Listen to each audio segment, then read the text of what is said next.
ایک سوال یہ آتا ہے کہ صوفی کون ہوتا ہے، صوفی کس کو کہتے ہیں؟ عرفاء، اولیاء، یہ لوگ فرماتے ہیں کہ صوفی صرف داڑھی رکھنے والے کا نام نہیں ہوتا، اور داڑھی کی وجہ سے صوفی نہیں کہتے۔ داڑھی تو بہت سارے لوگوں کی ہوتی ہے۔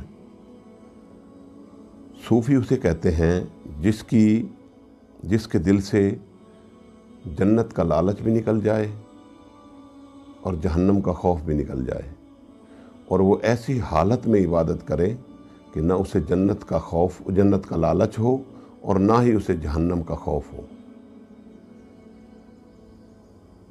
اس کی اللہ رب العزت کے ساتھ محبت اتنی صاف، پاک صاف، مصفہ اور منزہ ہو جائے کہ اللہ اور اس کے درمیان سے جنت بھی نکل جائے اور جہنم بھی نکل جائے۔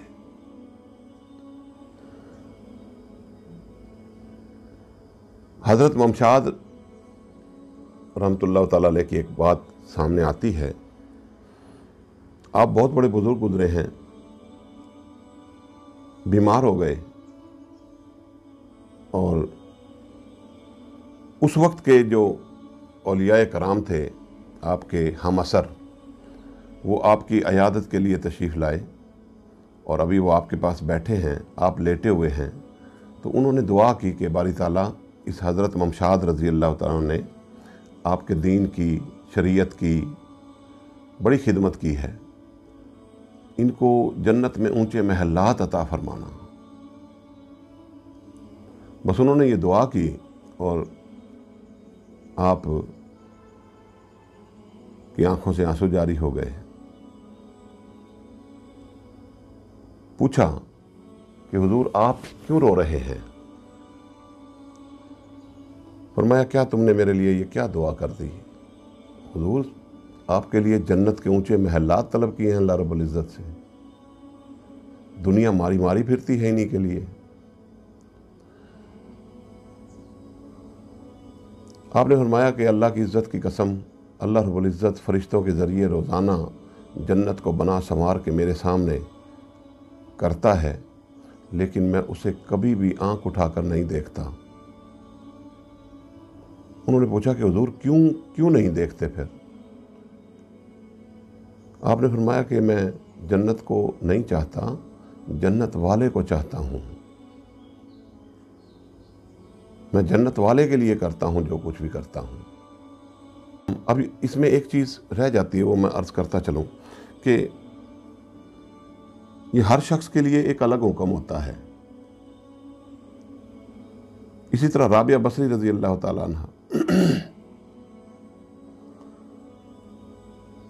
قرآن پاک پڑھ رہی ہیں، اور اس میں یہ لفظ آ گئے جنات تجری من تحتہا الانہار خالدین فیہا، کہ جنت میں محلات ہوں گے، باغات ہوں گے۔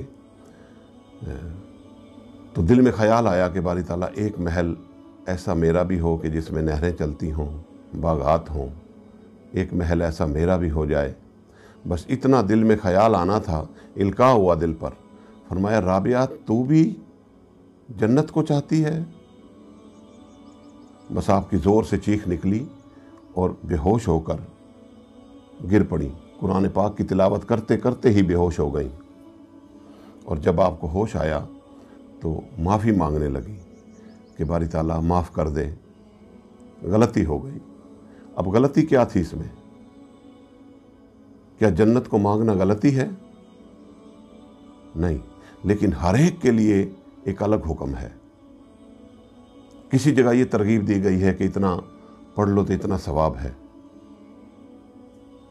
لیکن یہ ابتدائی لوگوں کے لیے ہے، جو لوگ ابتداً اپنی اس میں ہوتے ہیں، اسلام میں داخل ہوئے اور نماز روزے کی طرف آئے، تو ان کے لیے حکم الگ ہے۔ لیکن جو میچور ہوئے، پختہ ہوئے اور اس راہ پر چلے اور راہ سلوک پر چلے، تو ان کے لیے حکم جدا ہو جاتا ہے۔ پھر یہ فرماتے ہیں کہ اب تو جنت کے لیے نہ کر، اب تو میرے لیے کر۔ ان کو اس راہ پر چلتے ہوئے ایک عرصہ گزر چکا ہوتا ہے، تو پھر ان کے لیے حکم بھی الگ آ جاتا ہے۔ تو رابعہ بصری رضی اللہ تعالیٰ عنہ کے ساتھ بھی رضی اللہ تعالیٰ عنہ کے ساتھ بھی یہی ہوا۔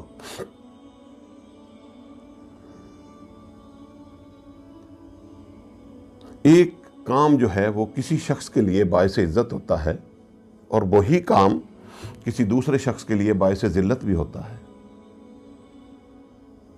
مثلا ایک بچہ ہے، اس کی عمر 8 9 10 سال ہے، اور وہ یہ کہے کہ میں نے آئی ٹی کا ڈپلومہ کر لیا ہے، جس طرح آر کریم رندھاوا اللہ ان کو غریق رحمت فرمائے، اس بچی نے ورلڈ ریکارڈ قائم کر دیا تھا تھوڑی سی عمر میں۔ تو اس نے جب یہ ریکارڈ قائم کیا تو لوگوں نے سب نے اس کو اپریشیٹ کیا کہ بہت اعلیٰ بہت اعلیٰ۔ اب کیا یہ آئی ٹی کا ڈپلومہ اور کسی نے نہیں کیا ہے، لیکن اس کے لیے اعزاز کا باعث اس لیے بنا کہ اس کی عمر بڑی کم تھی۔ 8 9 سال کی عمر میں، 10 سال کی عمر میں اس نے یہ معرکہ سر انجام دیا۔ اسی طرح بچہ کوئی کہتا ہے کہ جی میں نے 10 سال کی عمر میں ایم اے کا امتحان دیا تھا، پاس کر لیا، اور پھر ایک شخص ایسا ہے کہ جو کھڑا ہو کے کہے کہ جی اس نے پاس کر لیا تو کیا ہوا، میں نے بھی پاس کیا ہوا ہے،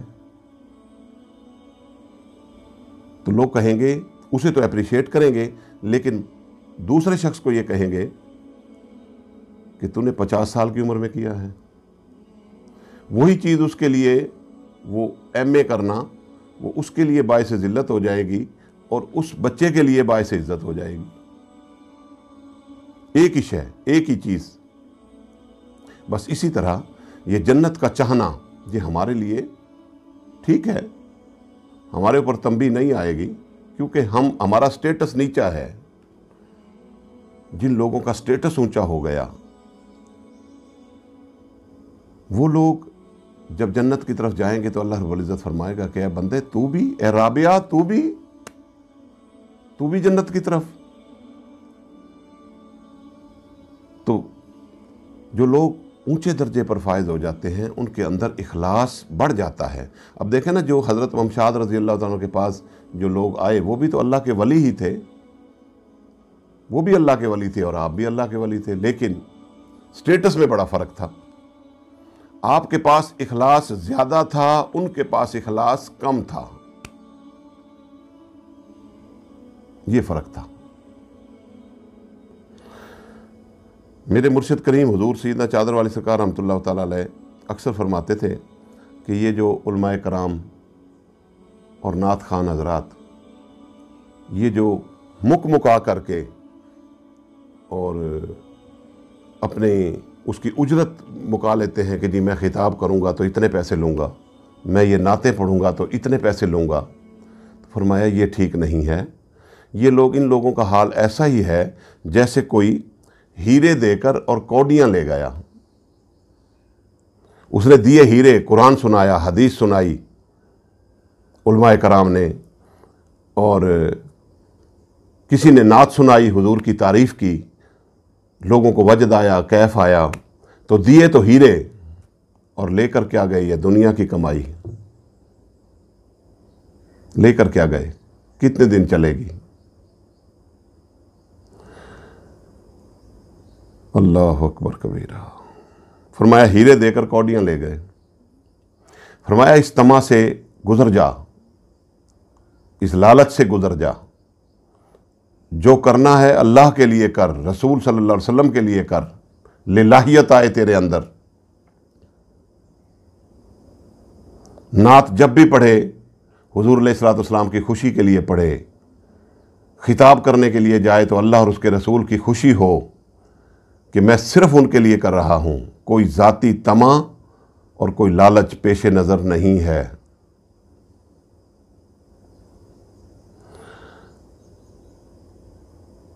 ہائے ہائے ہائے۔